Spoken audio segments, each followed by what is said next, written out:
Smith woke us up and said we have to move about a mile and set up a new defense. I had left my backpack and one glove in my foxhole in Vielsalm. There was backpacks and from soldiers who had been killed in the last few days, so there was plenty of equipment, but there were no gloves. A corporal showed me where to dig my foxhole.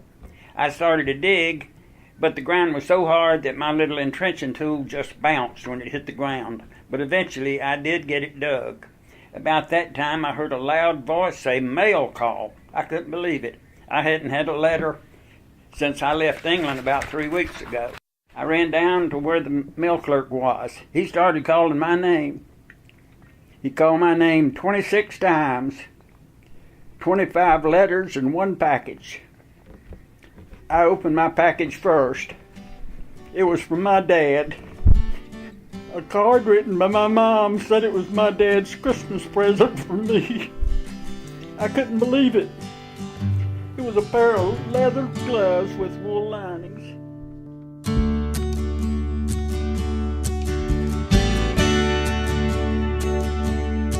Climbing Jacob's ladder home. Glory will be ours to find. I put on the leather gloves and went to my foxhole. And freedom, do you want your freedom? As soon as we got there to the foxhole, a corporal came up and said, "Captain Millsap wants you to report to him." And higher heavenward home. The captain says, "I need to know what's in those pine trees." And freedom, the corporal says, "We'll check it out, sir." Do you want your freedom?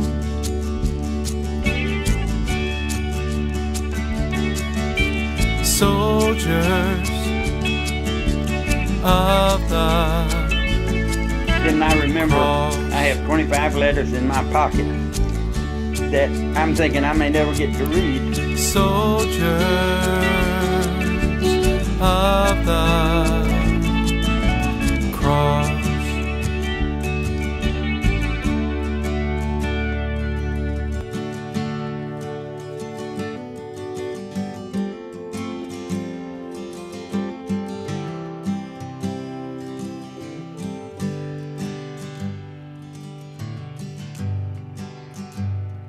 Even though the temperature was 0, you could curl up in a fetal position in the foxhole and get warm after a while. Then when you had to get up and go out, it was really cold standing guard for 2 hours. Word came down that the captain wanted to see me again. I'm thinking, what's going on? I'm the new guy, nobody practically knows my name, and it seems like they're calling me for all the dangerous stuff. I reported to Captain Millsap. He sent me and one other private back about a half a mile to the 4.2 Mortar Squad group. We got the story. One of our own shells had fallen short and hit the 4.2 Mortar Squad group and killed 2 and seriously injured 1. They needed temporary replacements until they could get replacements up to be permanent. When we got there, we couldn't believe it. First thing we saw was a gas stove with a coffee pot on it. We couldn't believe it. They had a big cave back in the bank, and it was full of straw. They had big logs over top of it. Then we got some training on the 4.2 mortar, and occasionally we got orders to fire 10 or 12 rounds. Now for the good part. A jeep came up and brought hot breakfast to us that morning. We couldn't believe it. Me and the other troopers stayed back there 3 days, and we thought we was on furlough. It had been great while it lasted. We went back up to the front line where Big Company was. As soon as we got there, a trooper said to me, "Sergeant King has been looking for you." They had reformed the 2nd Platoon, and Sergeant King wanted me back in his squad. I was really glad to see him and the others troopers that I had been with before. It had been about a week since we got out of Vielsalm, and I felt good about being back with somebody that I knew.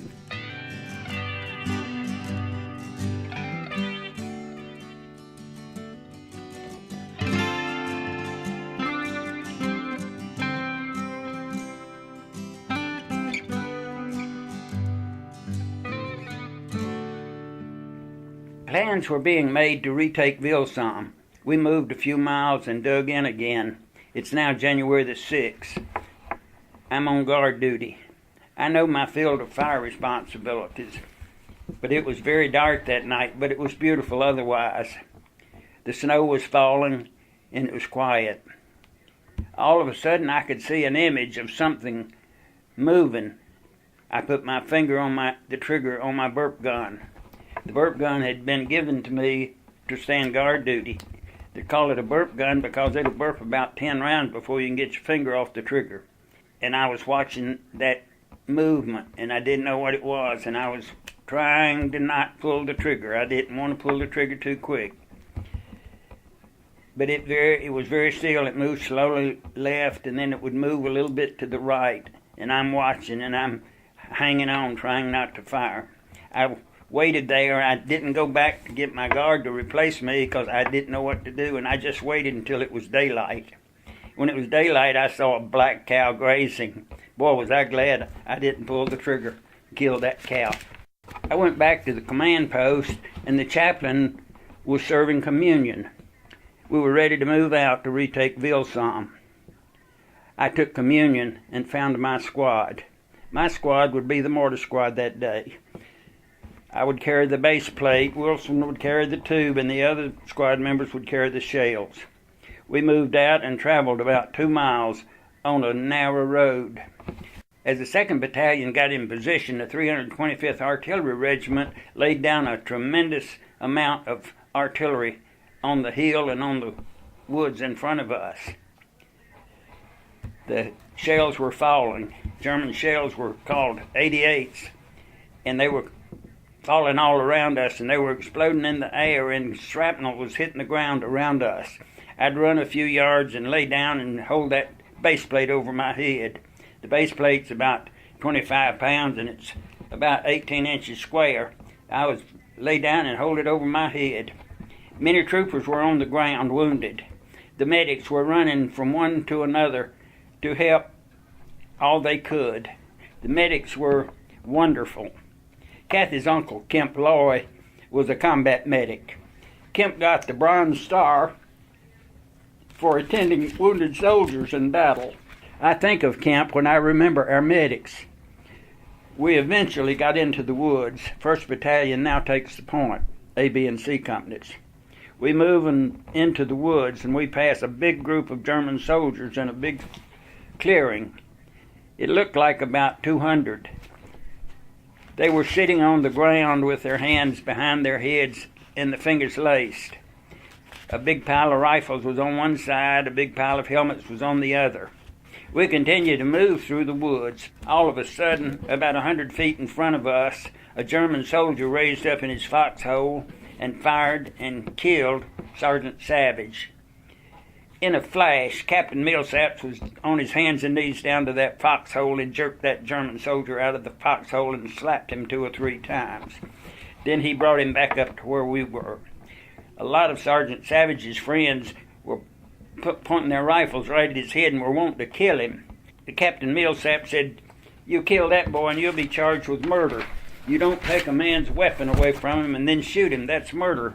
And that's what you'll be charged with if you kill that boy." The German soldiers was just a boy about 15. He was crying and begging for his life. The captain said, "Take him back up to where the other prisoners are, and don't forget what I said." It was quiet now. I was starved. It had been a long day. Most of the troopers with me had eaten breakfast before we moved out that day, but I was back there watching a black cow, so I hadn't had a bite. I sat down on the ground and ate my K ration. That day, January the 7th, 1944, was the longest day of my life. We began to get set for the night, and I found a foxhole The Germans had slept in the night before. It was great, filled with straw, was really nice. The next morning, we sent squads down into Vielsalm to check it out. Lieutenant Rockwell and the other lieutenant that was killed Christmas Eve night were still laying right where we left them. We were there a few days until the 10th of January 1944. We were told that we were going to be relieved by the 75th Division. We'd be moving back about 10 miles, so everyone was to take off his boots and put on dry socks. When I took my boots off, my feet were black. They began to swell so fast I could see them swell. I saw my toes almost disappear in front of my face with swelling over them. A lieutenant came by and he said, "My God, soldier, what happened to your feet? Quick, put these on." He took off his galoshes and gave them to me, and I put them on. The lieutenant said, "The first aid station is moving out. They're down through the woods about 100 yards. Hurry, so they can take you with them." My feet had no feeling, just felt like two big blocks of wood. I could hardly walk. When I got to the aid station, the truck was rolling out. They didn't see me, but I was able to get on the back of the truck. It moved slow. I was on the truck about an hour. We probably went about 5 miles.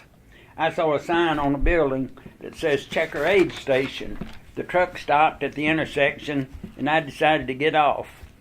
They never knew they had a passenger. I went into the Checker Aid Station, and there were two men in there by a fire, a stove that was hot, and it was toasty warm in there. I couldn't believe it. I sat right down by the stove. He said, "Can I help you?" And I said, "Yes, I need to be evacuated." Soldier said, "What outfit are you in?" I said, "The 508. He said, "We can't take you. You have to go down that way to the first left, and then you turn to the left and go up that way. They can take you." I'm 19, a little stupid, but I got out and started walking down the road. I got down a little way, and it was snowing, and it was getting dark, and I thought, I'm going to get lost, and I'm going to freeze out here. I turned around and went back to the Checker Aid Station, and I walked in and sat down by the stove on the floor. The guy in there said, "I told you we can't take you." And I said in a harsh voice and a loud voice, "Then you find somebody that can take me. My feet are frozen. I cannot walk another step." So he got the message, and he got a Jeep there in a little while, and the Jeep took me to another aid station. And there I went from station to station for several days. Finally ended up in Paris. I forgot to say back at the aid station I went to, he looked at my feet and he said, "You're going to lose those feet, soldier." He started giving me morphine and penicillin. And he said, "We can't cover your feet. We have to leave them uncovered. If they start to thaw, the pain is going to be unbearable." I think they froze work that night. I went from aid station to aid station, and I finally ended up in Paris. It was wonderful to have nurses and doctors, baths. It really was wonderful. So I stayed in Paris for a while, and then I was shipped out to Birmingham, England. I was in a big hospital in Birmingham, England for 3 months.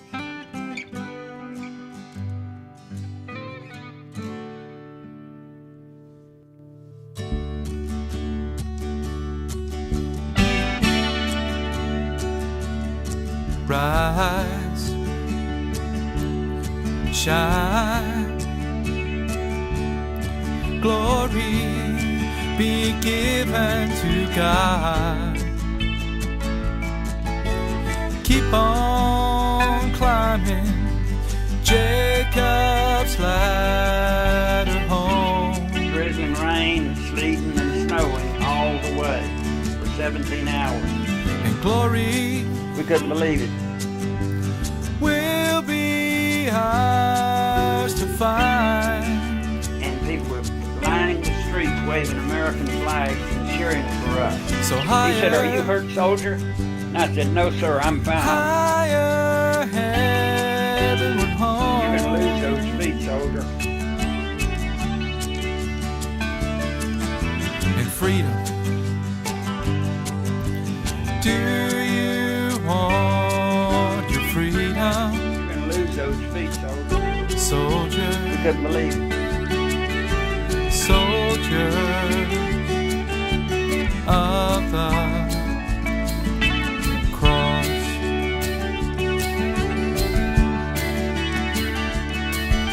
Soldier of the cross.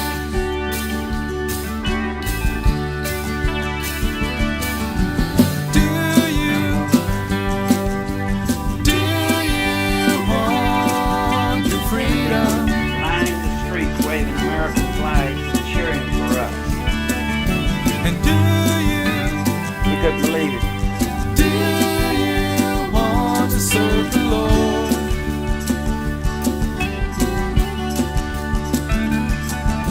Then hear me,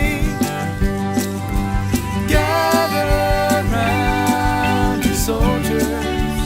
Yea, though I walk through the valley of the shadow of death, I will fear no evil. Soldiers of the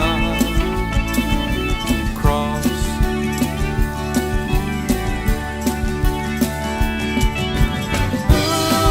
Yea, though I walk through the valley of the shadow of death, I will fear no evil. For thou art with me. I cling to you.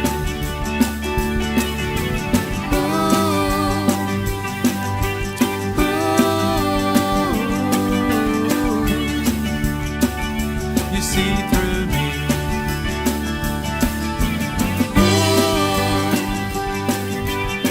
I was proud to be an American soldier. Even though We're the lost temperature was in- zero, you could curl up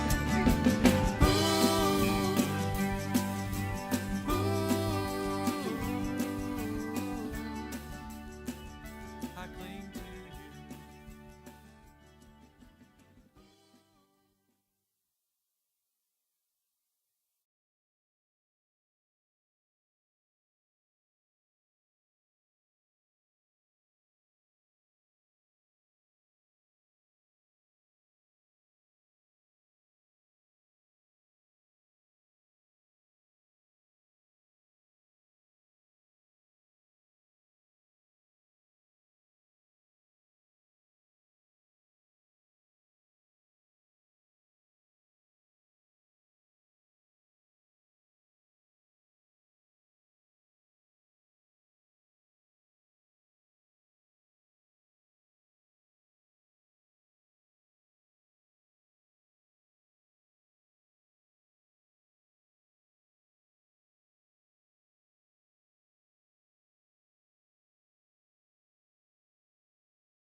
Climbing Jacob's ladder home. Glory will be ours to find.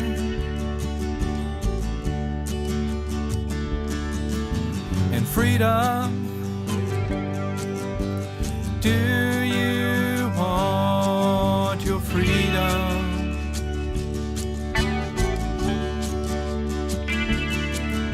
Then higher, higher heavenward home.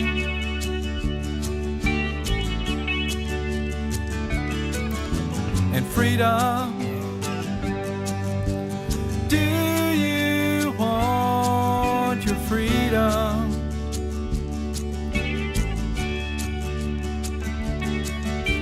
Soldiers of the cross.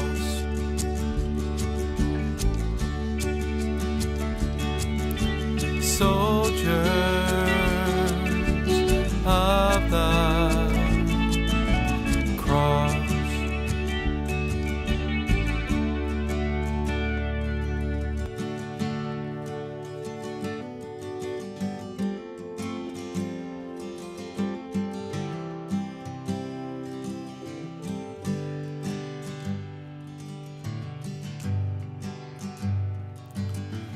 My life has shown me things not all angels sings, and I cling to you.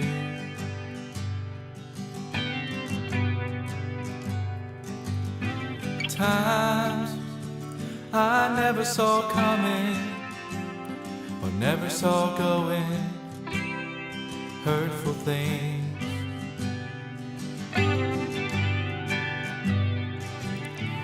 And I'm as much one thing as another, demon as saint, and you see through me.